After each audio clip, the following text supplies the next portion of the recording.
You check your name on the list and return the list to me, whoever gets it last. I think we need to pray for Brian just as much as anyone else. Oh, he's going to have a great presentation. He's a graduate student, so they need a little extra help, for sure. That means he's actually thought about what he's going to say, unlike faculty that just wing it. No, Rick Steves is going to give the majority of my presentation. So any volunteers for the prayer? Does everybody check the name on this thing? Everybody check the name? We have one person sitting on the third row. We have an empty seat up here for you.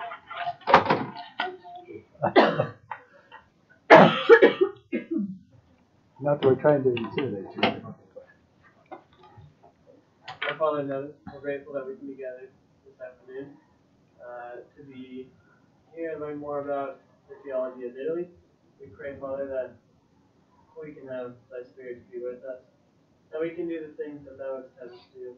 We're grateful for such great classes here at BYU and great faculty, and we pray that we can work hard to learn the things that we need to throughout our time at this university. And we pray for Brian that he will present as he has prepared and that he can do the job. And these things we say in the name of Jesus Christ. Amen. Hey, Brian, you're up. Okay, so this is admittedly it's going to be a pretty simple presentation because salt tectonics is very far removed from my area of expertise. So I'll be talking about Hallstatt and Salzburg. I hope I pronounced those correctly. There are two regions in Austria that are known for producing lots of salt. And I'm going to start off here with two videos, actually. The first one, a Rick Steves video. And if you, apologies for those. Those are great. yeah, if you're like me and only had PBS growing up, you're well acquainted with Rick Steves. I've watched many of this. Well, PBS and maybe like Telemundo. That's the second one. Oh, yeah. There we go. If you go to presentation mode, it'll just automatically. Oh, we'll automatically do it?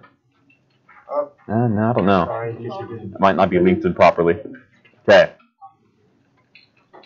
I'll just put it into YouTube.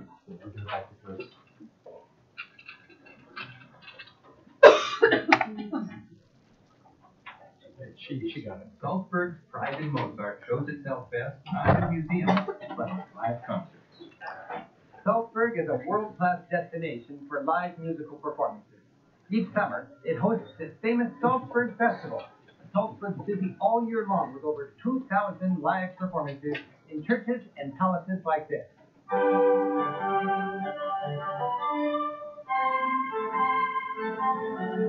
We're heading into the Mirabell Palace to hear a string quartet play in a splendid Baroque hall. Mozart performed for the Prince Archbishop right here. And this evening, the Twins Quartet from Moscow playing Mozart's Eine kleine Nachtmusik.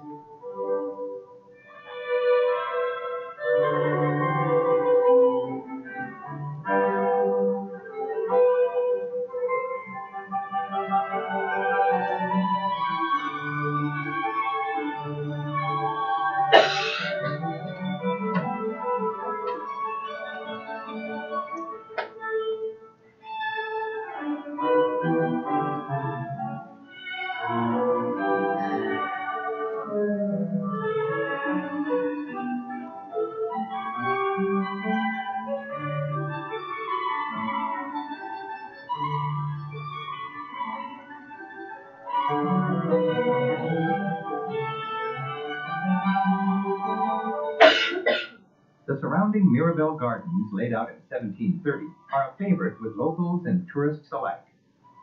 Enjoying the garden, cathedral, castle view, it's easy to imagine how the Prince Archbishop must have reveled in such a vista that reminded him of all his secular as well as religious power.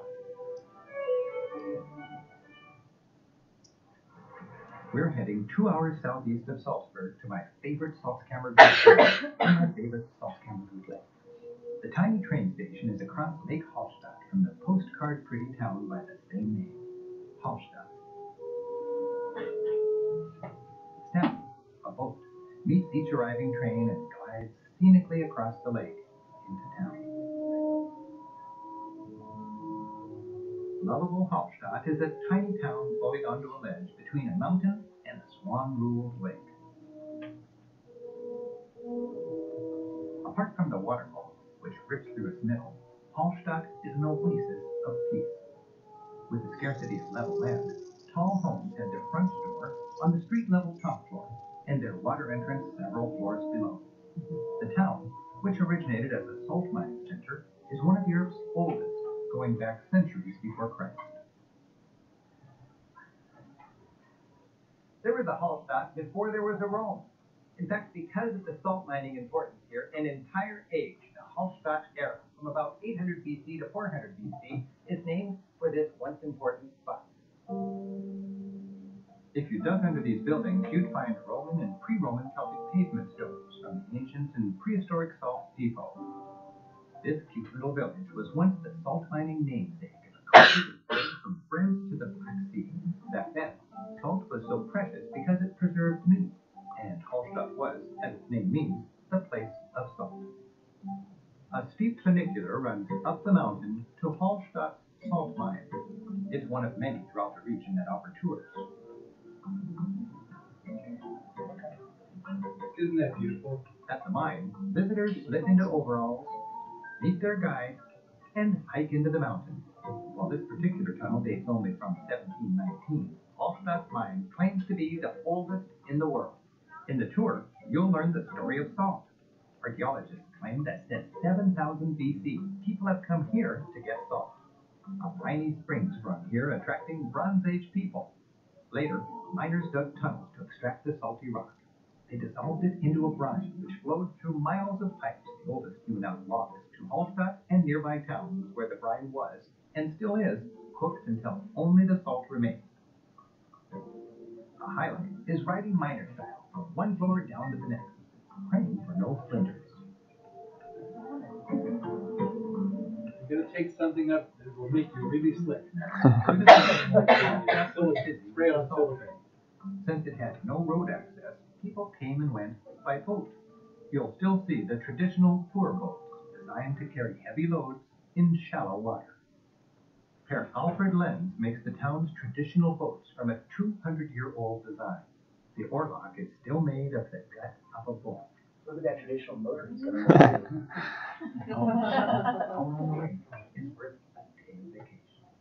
So as you can see, this region is not only rich in culture, but also in natural resources. And if I go to the next one here. Well, this one here is actually just a tour of the mine that they're giving, so it's a little more, I guess, relevant. Hi, I'm Rick Steed, back with more of the best of Europe. Y'all can watch that one later. Stella Artois has partnered with us at water.org to help provide access to clean water to women and the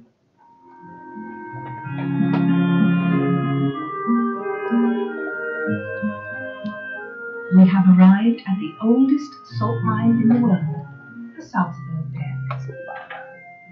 Below is a hut recreating prehistoric times. Dave and I are going to take a guided tour.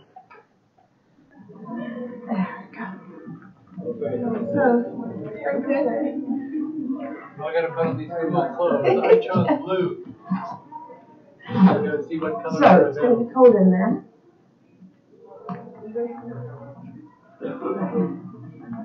This is the start.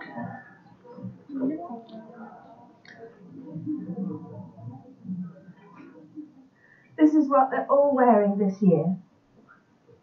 In the mud. Yeah. This is Mia, our guide. We will now walk 350 meters into the mine through the tunnel. After 200 meters, we pass the borderline where we can find salt. You can see the salt crystals on the walls. It's definitely getting colder.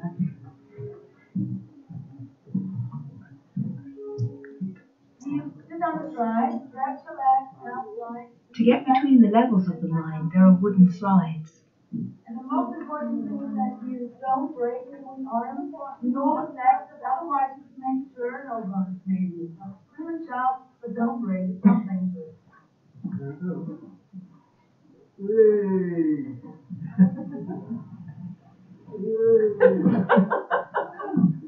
Have a digital readout of how fast you go. It's a horrible thing not to put your arms out. Just trust. That's the short one. Longer one is coming up. Okay.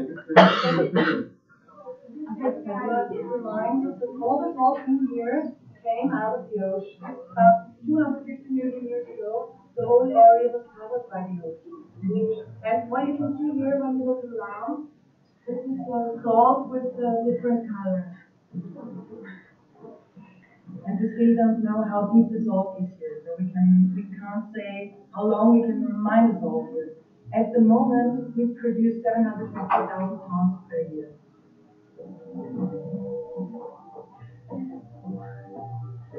Salt is very old, but it still tastes nice. Yes.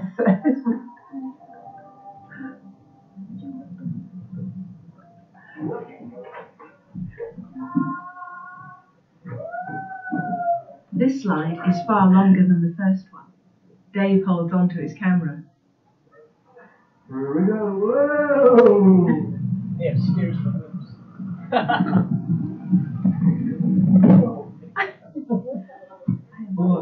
You notice that flash? Way down.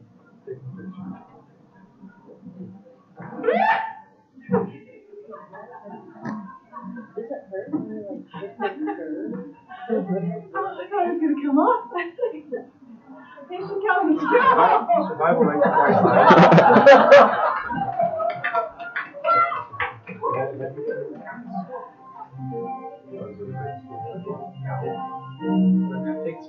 On this level, there is a shallow brine lake which perfectly reflects a spectacular night show.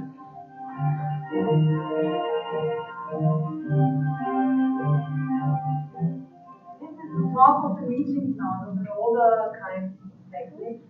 Gehen das verlaufen, wenn wir diese später kommen, Unseren Elektriker am wenigsten Option. Beim selbstbestimmten Vortritt ist es wert zu gewinnen.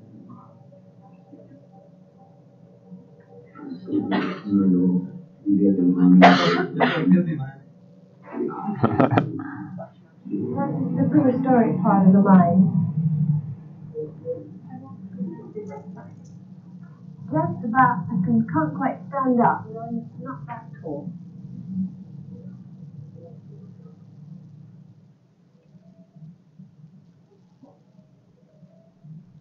You gotta consider this is back in the time of Nephi, when Nephi left Jerusalem. To complete the tour, leading us out of the tunnel is an old mine railway track.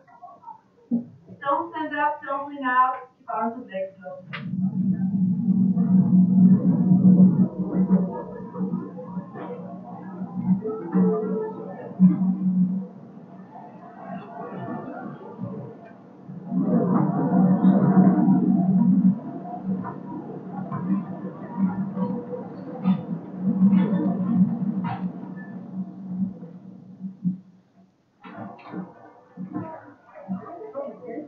Oh, great.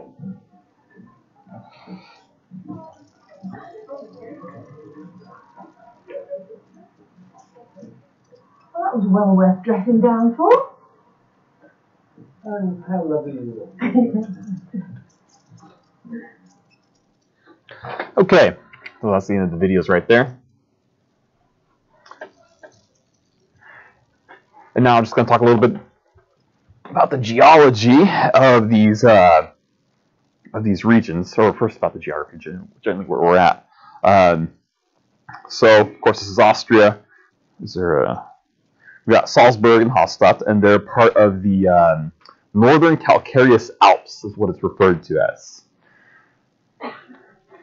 So, as I said, part of the Northern Calcareous Alps. They're evaporite deposits that formed around 250 million years ago, Upper Permian, Lower Triassic, in the Hallstatt Miliata Ocean, and the salt is formed is found as a rock salt myelinite in these structures. So it's been deformed. It's gone through different processes, And the salt formed in a rich stage of the passive margin. So we had a shallow body of water where those evaporates were able to collect. Now, one of the theories is that the emplacement of these evaporites wasn't from thrusting of an orogenic event, but it was from gravitational sliding. Now, was a completely new term to me, gravitational sliding. I'd never heard of it before. And as far as I understand, is you have a, I guess, potential energy, you could say, in the formation, and gravity is moving those evaporites and thrusting them over each other. You have other formations that'll thrust over those evaporites. I don't know if y'all can expound a little more on gravitational sliding. And that's the main theory that exists right now. There's still some controversy to it. But, do you know much about gravitational sliding? Well, I think we saw an example in your YouTube. We'll experience it firsthand. Okay. I guess the evaporites, they play a role in reducing friction. Okay. I don't know if that they're placed by or also in place at the same time facilitated. And of course, the unit blank of salt, if there's folding, will thicken along the hinges of the fold. And that's what it's most likely to line. Okay. Because it flows. Yeah. And then this is a cross-sectional map they have of the Hallstatt region. And you can just see a lot of the folding that occurred in here. And some of the productive mining regions here. Oh, cool stuff. This orange unit is the I can't even pronounce it. Hassenberg formation, something like that. Okay. And this goes into a little bit about the deformation that occurs in these salt diapirs, and it goes through the different phases. You have the uprise of the diapir, and then you have a compressional shortening here, and then sinisterial shearing, and that's just for sinisterial is just referring to the direction of the shearing. So you have a left lateral movement in the shearing. And then we have overprinting that occurs here, and that's where we get a lot of the faulting that we see and the thickening in these formations, where Dr. Keith said a lot of the mining occurs. And aside from that, just a fun little fact. During World War II, these salt mines were used as a repository by the Nazis to store stolen art pieces, and these were just a few of the pieces. Madonna of Bruges by Michelangelo, the Ghent altarpiece, that was, I believe, by John van Eyck, and then the Art of Painting, which was by, can't remember who it was. Anyways, that's not important, but just a cool little fact. Anyways, that's all I have.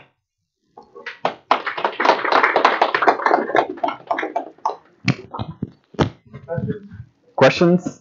I might not be able to answer them, but I can pawn them off on somebody else. Oh, can you go back to the shear? Yeah.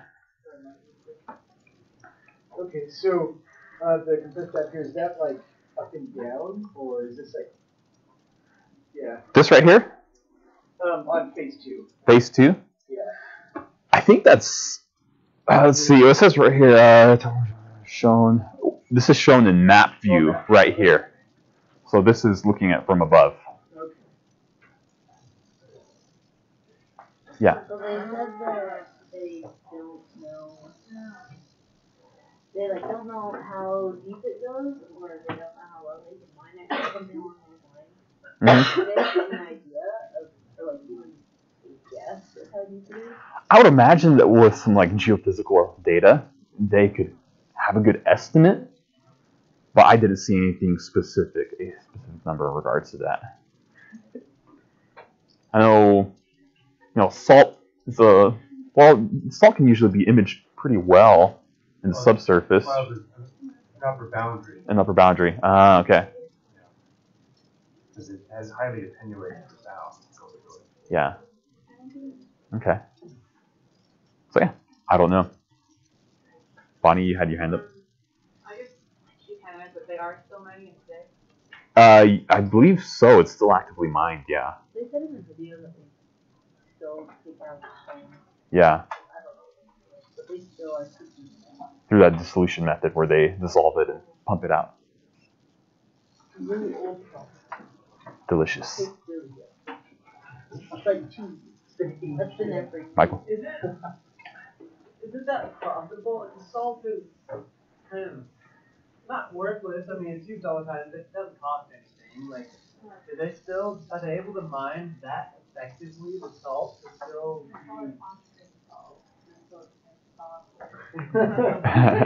Yeah, I would imagine that like salt from that region has a higher market price than I don't know your 99-cent pack of salt. You know, they've done this for a long time, so the infrastructure's there, they just have to keep the pumps going. So they don't have like miners down in there?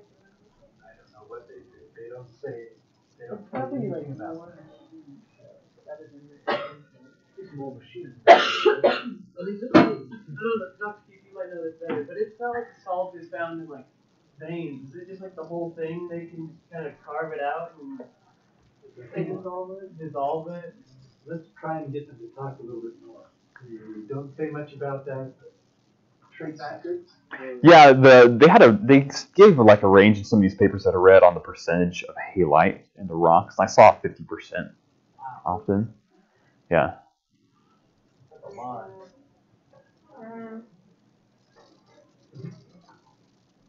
Okay. Cool. All right. Thank you. Yeah. Thanks.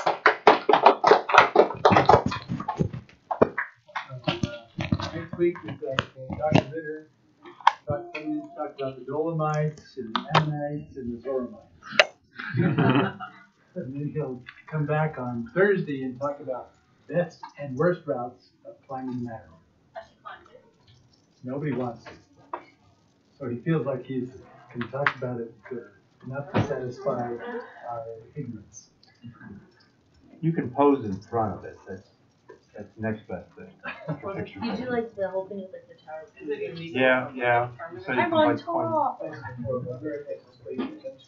Is it something that requires experience with climbing? Oh, I think so. Okay. I'm not a climber. But, Yeah, I'm from Central Texas, so I climb, small hills. Well, you walk by the Matterhorn climber graveyard there in Zermatt. Oh, okay. No, they have a graveyard Yeah. for the former climbers. Just to deter anybody beforehand. People that haven't made it. Okay. By the church. So the graveyard's full. Yeah. So if you die there, you're automatically buried. That'd be a cool place to be buried. I don't know Oh. what they do now. Just the famous climbers. Okay. I died. I died at Zermatt. All I got is this lousy fly. That was very good. Thanks. Yeah. Great.